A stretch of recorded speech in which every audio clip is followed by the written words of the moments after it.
En los primeros días de junio de 1942, cuando el Pacífico aún parecía inclinarse a favor del Imperio japonés, una tensión soterrada empezaba a recorrer los corredores silenciosos del alto mando. Tras meses de victorias rápidas, los almirantes proyectaban confianza, pero bajo esa superficie latía un temor que nadie se atrevía a formular, y si el ritmo estadounidense estuviera acelerándose más de lo previsto, la operación me era presentada como la llave para asegurar la supremacía, aunque informes discretos insinuaban que los movimientos enemigos parecían demasiado exactos para ser coincidencia. Cada reunión estratégica dejaba una sombra de inquietud, como si algo esencial estuviera escapando a la comprensión general. Midway surgía no solo como un objetivo, sino como una prueba secreta de la propia visión japonesa. Algo, sin embargo, estaba a punto de romper el equilibrio. En 1942,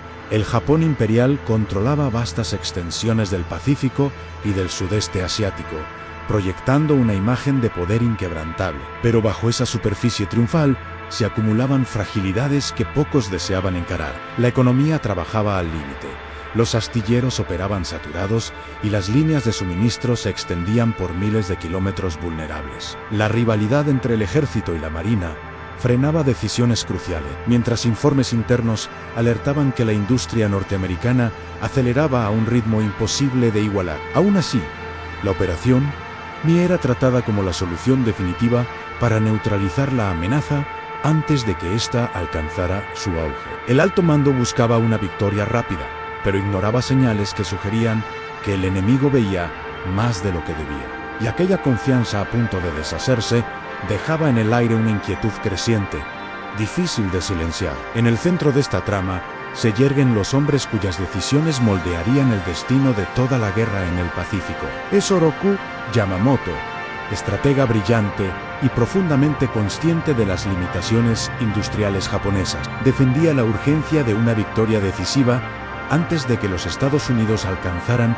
su plena capacidad productiva. A su lado, Yugaki y Tamayama trabajaban entre mapas y previsiones sombrías, temiendo que el tiempo estuviera a punto de volverse contra el imperio. Más adelante, Chuichi Nagumo cargaba el peso de la ejecución operacional, limitado por doctrinas rígidas y por un flujo de informaciones incompleto. Del otro lado, analistas como Edwin Layton y Joseph Rushford descifraban comunicaciones vitales, inclinando silenciosamente el equilibrio estratégico. Mientras tanto, las tripulaciones veteranas de la Kagi, Kaga, Soru, Eiji Ryu se preparaban sin imaginar cuán profunda sería la sombra que se aproximaba, pronta para engullirnos.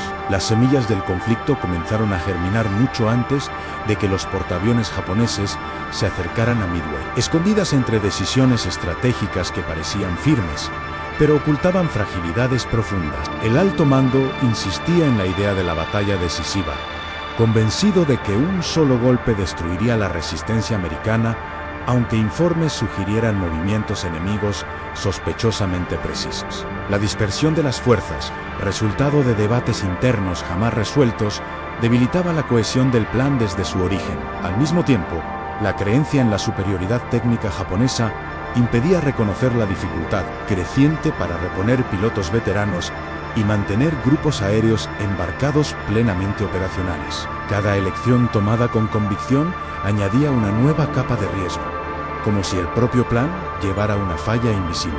Y esa falla estaba a punto de revelarse con fuerza devastadora. El incidente que altera todo ocurre en la madrugada del 4 de junio, cuando Nagumo recibe informes fragmentados que chocan directamente con el plan minuciosamente preparado.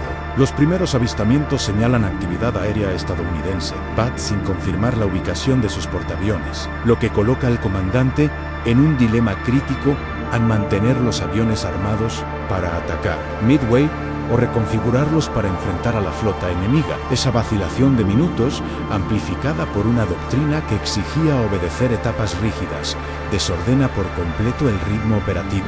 Mientras los mecánicos retiran bombas, reinstalan torpedos y lidian con tanques de combustible abiertos en la cubierta. Los norteamericanos ya avanzan con informaciones precisas obtenidas por la criptoanálisis. Cada ajuste atrasado aumenta la vulnerabilidad japonesa, transformando una duda momentánea en una amenaza creciente que comenzaba a escapar de cualquier control. La crisis se expande con una rapidez inquietante cuando los aviones japoneses regresan para rearmarse y encuentran las cubiertas saturadas de bombas, tanques de combustible abiertos y órdenes superpuestas. Los mensajes que recibe Nagumo llegan incompletos, algunos desactualizados, otros alarmantes, creando una niebla operativa que desorienta incluso a los oficiales más experimentados, mientras los mecánicos intentan reorganizar armamentos en un espacio cada vez más peligroso. Los reportes estadounidenses indican movimientos precisos que sugieren un conocimiento inesperado del plan japonés. En los pasillos de la Kagi y del Kaga, la sensación de vulnerabilidad crece a cada minuto, como si la flota hubiera quedado expuesta sin comprender del todo cómo. Los vigías escudriñan el cielo en busca de cualquier señal, conscientes de que un ataque sorpresa sería devastador. Y esa amenaza ya comenzaba a acercarse con paso inevitable. Las primeras evidencias concretas del desastre emergen cuando los escuadrones estadounidenses, guiados por información criptoanalítica precisa, localizan a la fuerza de Nagumo en el momento más crítico posible. Desde gran altura, los Dauntless descienden en picada y encuentran las cubiertas japonesas abarrotadas de aviones en rearmamento, pasillos impregnados de combustible y hombres trabajando contra el reloj. Los vigías apenas logran dar la alarma antes de que las bombas impacten con una exactitud devastadora. Los informes que llegan al mando describen incendios que avanzan sin control, explosiones secundarias que inutilizan los sistemas de extinción y tripulaciones luchando para mantener la estabilidad de los buques. Los datos no dejan margen para ilusiones en la cobertura aérea se ha fracturado, la coordinación se ha evaporado y la flota ha quedado peligrosamente expuesta. Lo que está por venir será aún más demoledor. La intensidad del conflicto alcanza un nuevo nivel cuando llegan los informes definitivos sobre el destino de la Kagi, Kaga y Soryu en cuestión de minutos. 3 pilares de la Fuerza Aeronaval japonesa han quedado reducidos a cascos en llamas. Y esa realidad golpea al alto mando con una crudeza que nadie estaba preparado para enfrentar. Nagumo, exhausto y consciente de que sus opciones se desvanecen, intenta reorganizar una defensa mínima, mientras el Hiryu permanece como la única plataforma aún capaz de lanzar un contraataque. En otro punto del teatro de operaciones, Yamamoto observa sus mapas como si hubieran perdido sentido de forma repentina, sabiendo que Japón no podría reemplazar pilotos ni buques a la altura de las pérdidas sufridas. La flota, desorientada, enfrenta un enemigo que avanza con precisión meticulosa, y el peso de ese momento anuncia que un desenlace aún más sombrío se aproxima. El camino hacia el clímax se define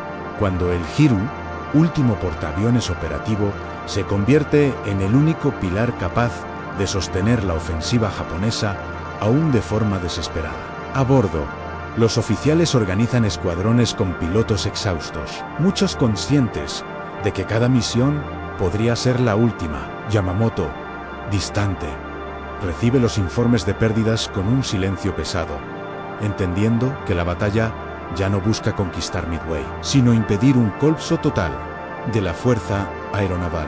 Mientras tanto, los estadounidenses rastrean cualquier rastro del Hiryu con disciplina metódica, determinados a cerrar la pinza sin permitir respiros. En los corredores de los buques japoneses, la tensión se vuelve casi física, como si cada metal vibrara ante la proximidad del golpe final. Todos saben que el próximo ataque definirá más que la batalla, definirá el destino del imperio. El clímax estalla cuando los bombarderos estadounidenses localizan al Hiryu, maniobrando en mar abierto, aislado y sin una cobertura aérea capaz de protegerlo. Desde el cielo, los Dauntless identifican el portaaviones como un objetivo expuesto y su descenso en picada se desarrolla con una precisión quirúrgica que ningún oficial japonés consigue contrarrestar.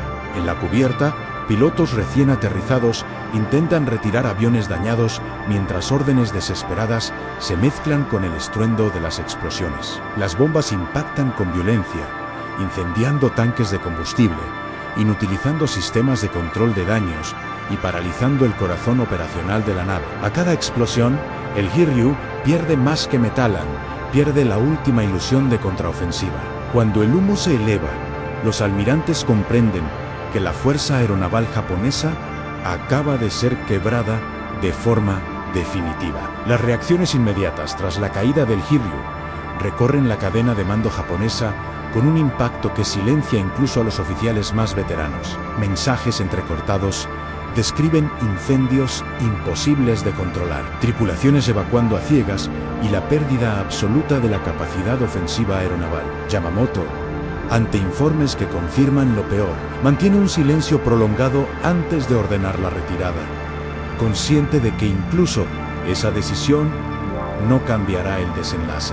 En Tokio, los primeros comunicados provocan incredulidad, tentativas de minimizar la escala del desastre y discusiones tensas sobre responsabilidades. Pero cada nueva actualización desmonta cualquier esperanza. Han-4 portaaviones se han ido, centenas de pilotos veteranos han desaparecido y la columna vertebral de la flota fue destruida en un solo día. La pregunta que nadie se atreve a formular se instala en el aire. ¿Cómo continuar una guerra que mudó de forma tan brutal? Las transformaciones estratégicas que siguen a Midway se desencadenan con urgencia, aun cuando el alto mando intenta ocultar la magnitud del desastre. En reuniones discretas, mapas que antes delineaban expansión, ahora revelan fronteras frágiles y demasiados puntos vulnerables. La estrategia ofensiva, sustentada por portaaviones y grupos aéreos veteranos, se vuelve inviable, obligando a la flota combinada a adoptar una postura defensiva que nadie había planeado. Los astilleros reciben órdenes para acelerar la construcción de nuevos buques, pero falta acero, falta combustible y, sobre todo, faltan pilotos experimentados para operarlos. Informes industriales muestran con frialdad que los Estados Unidos producen en meses lo que a Japón le tomaría años reponer. Doctrinas son revisadas apresuradamente, islas son fortificadas y rutas de suministro son reorganizadas. Pero cada medida suena insuficiente diante de la realidad emergente. Y el peso de las consecuencias futuras comienza a ganar forma.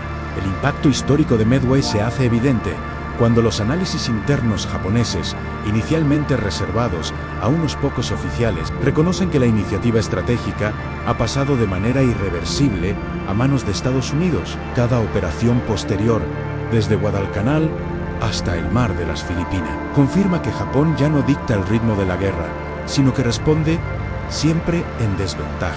La desproporción industrial se vuelve un abismo imposible de ignorar mientras el imperio lucha para reemplazar un único portaaviones. Los astilleros americanos lanzan varios en intervalos cada vez más cortos. Geopolíticamente, aliados hesitantes se alejan y las posiciones en el Pacífico se vuelven bolsones aislados de resistencia. La máquina de guerra japonesa, antes confiante en su velocidad ofensiva, ahora enfrenta un desgaste que no puede vencer, y ese cambio define todo el rumbo subsecuente del conflicto. La reflexión final que se instala entre los almirantes japoneses tras Midway es amarga, profunda y casi imposible de admitir en público. Durante meses habían sostenido una estrategia basada en velocidad, sorpresa y golpes decisivos, sin aceptar plenamente los límites industriales y logísticos del propio imperio. En memorias posteriores, algunos oficiales reconocen que la guerra comenzó a perderse en el instante en que los portaaviones se hundieron, no apenas por la pérdida material, sino porque quedó expuesta la asimetría colosal frente a los Estados Unidos. Midway obligó a la Marina a encarar fallas que antes se ocultaban tras éxitos rápidos en rigidez doctrinaria, exceso de confianza y subestimación de un enemigo capaz de leer sus códigos y prever sus movimientos. La lucidez dolorosa de ese reconocimiento marcaba el inicio de una guerra distinta, librada más contra lo inevitable que contra el adversario. Y esa comprensión silenciosa dejaba una pregunta que nadie se atrevía a responder. El cierre con propósito y resonancia se impone cuando, pasado el estruendo de Midway, los almirantes japoneses entienden que la derrota no fue solo un golpe táctico, sino la revelación brutal de un límite histórico. A partir de ese momento, cada batalla posterior, desde Guadalcanal hasta Leyte, confirma una verdad que nadie se atrevía a pronunciar, el Imperio jamás recuperaría la iniciativa estratégica perdida en aquel junio de 1942. Informes confidenciales describen tentativas apresuradas de reconstrucción aeronaval, todas frustradas por escasez de recursos, pilotos y tiempo. La guerra, antes concebida como una ofensiva audaz, se transforma en una lucha de resistencia, marcada por decisiones cada vez más defensivas. Y en el silencio de las salas de comando, muchos admiten que Midway fue el punto de no retorno. ¿Crees que los almirantes japoneses podrían haber cambiado el rumbo después de Midway?